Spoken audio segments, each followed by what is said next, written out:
Hi everyone, welcome back to my channel. Today I'm going to teach you how to make some easy, quick Jamaican style stew peas with pig's tail.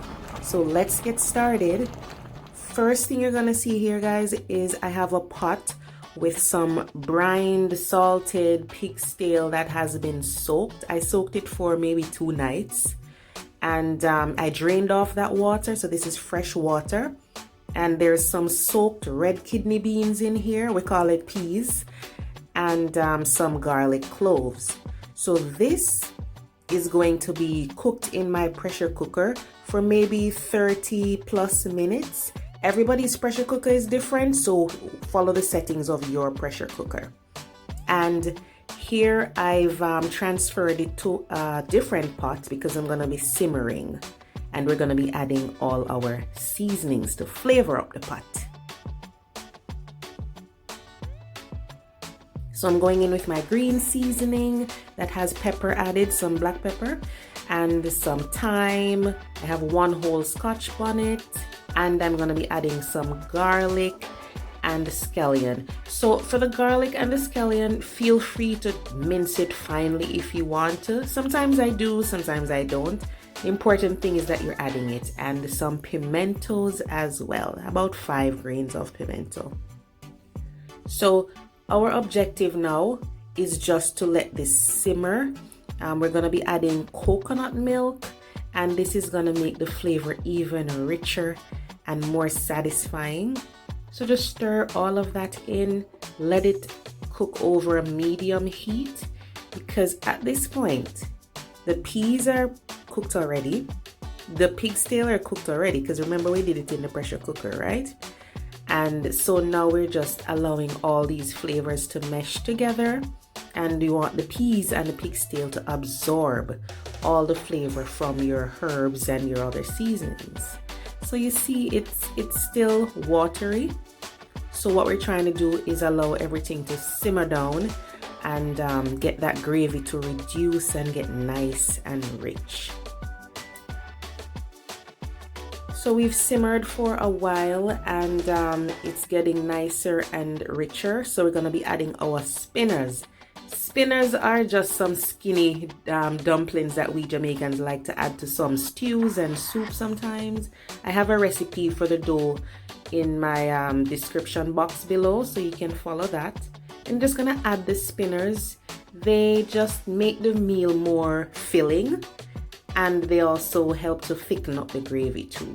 You can add as many as you like and allow this to simmer so they can cook.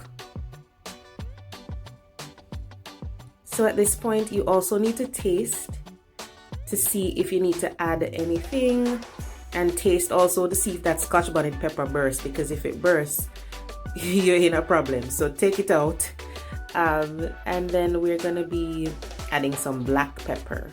So initially I added some black pepper to my green seasoning, but now I'm just going in with some more fresh cracked pepper.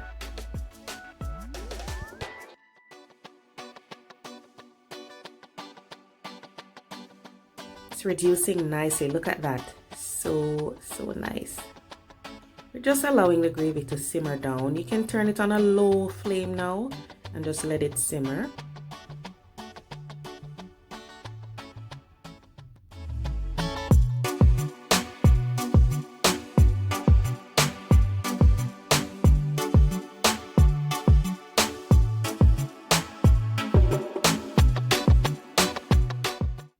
So guys, as I always say, bear in mind who you're cooking for. Some people like when their stew peas gravy is kind of runny, and some of them prefer it to be nice and thick. So know who you're cooking for and reduce the gravy as desired. Look at that. It is so yummy, and I told you it was easy. Like, it's not as complicated as you might think. Jamaican stew peas is easy. You just need to have the right ingredients, right? Spinners are cooked, gravy is nice and rich, so we are good to go. You can remove the Scotch bonnet pepper if it never bursts and you had to take it out before, and you can remove your thyme sprigs and the whole scallion if you didn't dice it up, and you're good to go. Look at that beauty. We love to eat it with plain white rice in Jamaica and a little vegetable on the side. I have a recipe in the description box for coleslaw. Check that out, Jamaican style. It's nice and fresh, goes well with this. And there you have it, pretty simple. I really want to take the time out to say thank you to you guys for taking me to 500 subscribers. I really appreciate it. Please continue to like the videos and subscribe and share. Let's take it to 1,000. And my vegan friends, I know some of you watching, just take out the pig's tail, add some salt, and you're good to go. Love and I'll see you next time.